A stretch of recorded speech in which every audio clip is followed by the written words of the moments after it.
ഞാനെങ്ങാനും എന്റെ കണ്ണുകൊണ്ട് എന്റെ നബിയെ കാണാൻ എനിക്ക് അവസരമുണ്ടായാൽ ഞാൻ എന്റെ നബിയോട് പറയും സല്ലല്ലാഹു അലൈഹി വസല്ലം ലാ തംശി ഇല്ലാ അലാ ഖദീലകൽ ഖദമോ. നബിയെ അങ്ങ് മണ്ണിൽ ചവിട്ടിയിട്ട് നടക്കരുത് നബിയെ സല്ലല്ലാഹു അലൈഹി വസല്ലം. അങ്ങയുടെ കാല് വെക്കാനുള്ളതല്ല ഈ ഭൂമി. അങ്ങ് മേറാജിന്റെ രാവിൽ ഉയർന്നു പോയ പാദങ്ങളുടെ ഉടമയല്ലയോ? അങ്ങേക്ക് കാല് വെക്കാനല്ലയോ പുണ്യ നബിയെ?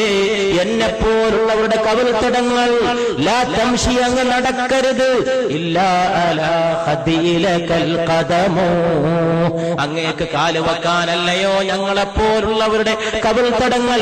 അതുകൊണ്ട് ഈ കവിൾത്തടങ്ങളിൽ പാദം ഊന്നി വെച്ച് നടന്നാലും മുസ്തഫ സല്ലല്ലാഹു അലൈഹി വസല്ലം. അതുകൊണ്ട് പ്രിയപ്പെട്ടവരെ, ആകാശത്തിന് താഴെ ഇമ്പത്തോടെ പിടിച്ചു നിൽക്കാനും മുന്നോട്ട് പോകാനും ഉയർത്തിപ്പിടിക്കാനും